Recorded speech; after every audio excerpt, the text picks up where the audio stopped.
if we're afraid to lose, if we're afraid like, oh my God, if we feel something, we become weak because you can't make a decision and let go of your own personal upness to see the clarity of what you want, man, what do you expect? You are going to get a pile of shit that you call life, that you posture out to the world to make it look good. And that's not good. Yeah.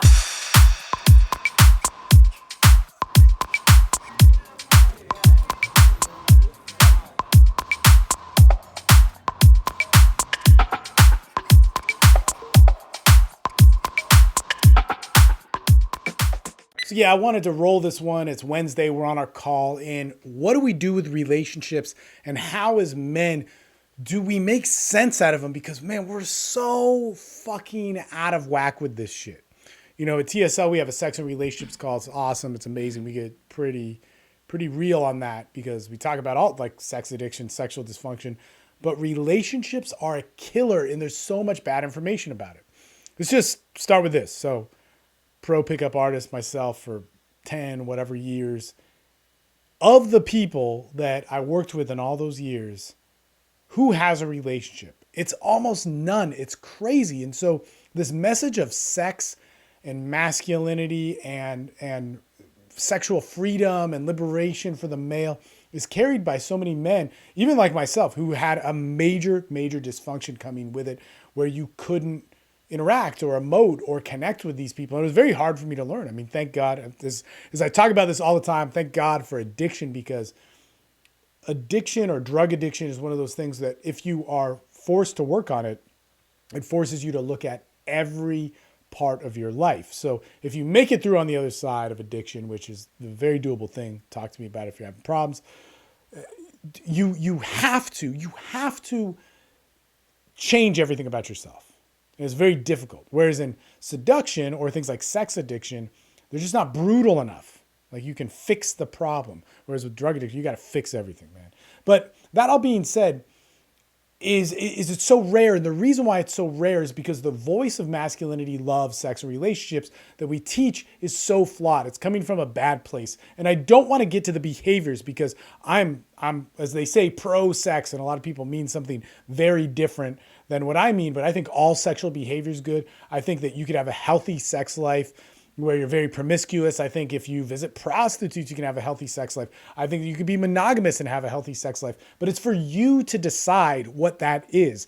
Now, that being said, you know, there's a ton of people who visit prostitutes, who are promiscuous, who are monogamous, who don't have healthy sex lives. So it's dependent upon you. The behavior isn't bad. It's what you take to it. So what we see in relationships is we see this kind of like the, dare I say, diseased man, but this flawed mindset of masculinity, of that we're searching for this alpha. And for instance, I always look at these PUA Facebook groups. We're on the call here, so I was pulling it up. But I was looking at Facebook on the call, and this came up, and just a simple question like this: how is it possible? It's on a PUA forum or a Facebook group. How is it possible to still have AA, approach anxiety, with sevens after 50 lays, with many of them being super hot? See, and this is a question that all men ask. This is a question that has been asked over and over again by so many men, probably myself. But the problem is because we're looking at the wrong thing. Why do people have approach anxiety? Why do people have social anxiety, sexual anxiety? Why are people still having problems? Why is it that more men are being sexual now and having more sexual dysfunction? Why is it that more men are asserting what's supposed to be masculine, what's supposed to make them a man, yet are failing harder in those things where they're having more loneliness, having more rage, having more frustration, that going to the gym, being hypersexual, being something that's tough or alpha is just creating more of a problem? The reason is they haven't examined their full selves. And we were talking about this in the sex and relationships call because this guy was saying, he's like, no, man, I want to be with my girlfriend and it's tough and it's crazy and she acts crazy sometimes and blah, blah, blah, blah, blah. And I was like, look, man, here's the deal. You know, I'm in a relationship, we have problems, all this sort of stuff, but never in my mind do I go, I want to leave or not be with my wife. Never do I think, I know I want to be with her, but I also have tons of experience. I mean, like I said, a decade in being somebody that has experimented, had lots of sex with every type of sexual relationship that I've had long-term relationships that there was plenty of experimenting in. I don't sit there with my head on the pillow at night going, I haven't experienced this or whatever. But in my fights that I have with my wife, or problems that I might have, or good things even that come up where we have this big joy, there's not this thing which says I'm validating myself. There's not this thing which is saying that means something deeper than what it is. It means that I'm in a shitty mood, she's in a shitty mood, we had a good day, we had a bad day, and I see it as that. But what we take masculinity is we see that we need to bring in all this alphaness, all this perspective, all these things. Why? Because we're afraid to feel. You know, there's another question that got written in on there, and man, it'll take me too long to find it, but it was saying that how can you have sex with multiple women but not be too much of a boyfriend? And all these people give all these answers. Question that all of us have thought. All of us who've been involved in the player thing, you know, it makes sense. But it comes from a point of going like, oh my God, what if she feels some? What if I have to be responsible for her? What if I have to, how can I outthink this? How can my sex drive be something that gets fulfilled in all these ways, but not have any of the feeling human sides to it? And the funny thing is it's not even the sex drive talking. It's saying that if I'm going to be a man, this is what needs to happen. Infused with a sex drive, which is propelled forward. Man, we don't have that discussion. We don't have this discussion with men saying what the real solution of it is. And so my buddy in his relationship, what I told him was I said, hey, dude, she could be the wrong girl for you. She could totally be the wrong girl. But you know this, and I know this, is that you thinking every month or every couple weeks going like, oh man, there's better women out there, man. She's, man, I can't take this anymore, blah, blah, blah, blah, blah. And you get all worked up about it. You get this feeling in your head that going like, fuck, I'm being walked on. I'm being screwed over by a woman. I'm being used because that's what they do and that's how they think and this is how they move, blah, blah, blah, blah. And our mind runs about how women have to be just because we can't manage our feelings as men. And see, this is why, once again, we demonize our partners.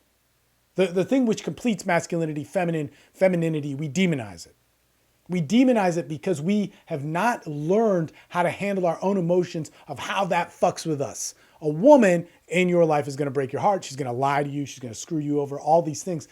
And she could be deceptive, and that's on her. That's cool. You know, we get in our men's groups, we talk about how women will do that. It's like, oh man, geez, women do that. Fuck. Fucking terrible. But the solution is we as men need to be clear with that. And I always say you need to accept, you need to submit to your emotions. And everybody says, no, I don't want to be weak. That's just me choosing to let a woman take advantage of me and blah, blah. No, man. Why you got to be so dramatic? Why do you have to be so dramatic thinking that a woman, because you relax, you don't want to attack her, you keep yourself from, you know, having to bully her or be alpha or be stronger than her to assert your point right goddamn now, because if you don't, you're going to be weak. You think that is how you become a man? Because here's the big trick, which is very hard to get. But submitting or being accepting isn't that I'm accepting her or accepting her bad behavior. What I'm doing is I'm accepting the chatter in my mind so I don't keep talking shit, so I don't make it about like, oh my God, women do this, that, and they very well may, but discuss that after the fucking problem is done. Man, there's a lot, men and women are different, man. We talk a lot of shit on each other. But don't bring your identity, don't bring her individual identity into that yet. Solve the problem for what it is, exactly for what it is. And you get there by going, oh shit, man, it's Tuesday and I want to break up with my chick. I think this like once a month. I'm going to be pissed off for the next couple days. I'm going to talk a lot of shit to my friends. I'm going to call the Daily Awesome guys. I'm going to call the MD Excellence guys. And I'm going to talk shit on my chick and just know that this is part of it. You know, I might wake up and I'm in a bad mood. I might wake up and my wife's in a bad mood and we go at it with each other. Do I bring to this to the table anymore going like, oh my God, we shouldn't be together. Like, fuck her. How does she disrespect me like that? I can't believe it. Da, da, da. And I hear men talking about that, thinking that that's a relationship. No. And like I said, you know, it's different having a girlfriend that you're just experimenting with or whatever, or I don't know. You can have all sorts of different relationships.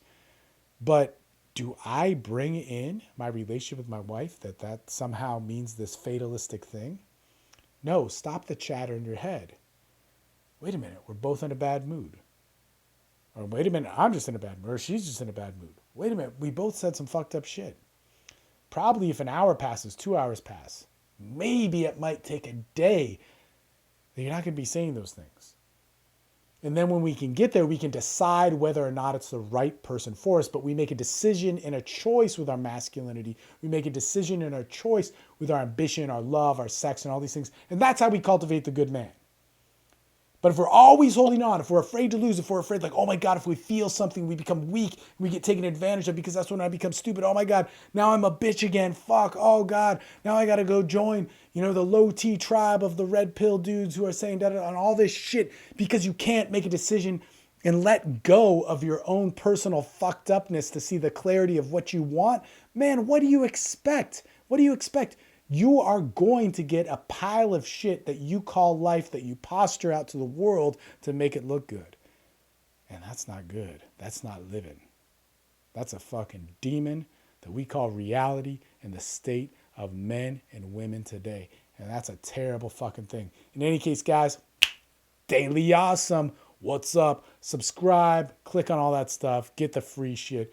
We teach men how to be better men in many different ways. Click the free stuff link to get the free stuff on that. And if you don't really get it from the video courses that we give you, or you don't really get it from the PDFs that we give you, if you pay a few bucks a month, you can get on Men's Development Excellence, and we can talk to you and coach you through it the whole way. Or you can step it up to the real deal, which is TSL Online, which will totally change your goddamn life in an amazing way. I'm out.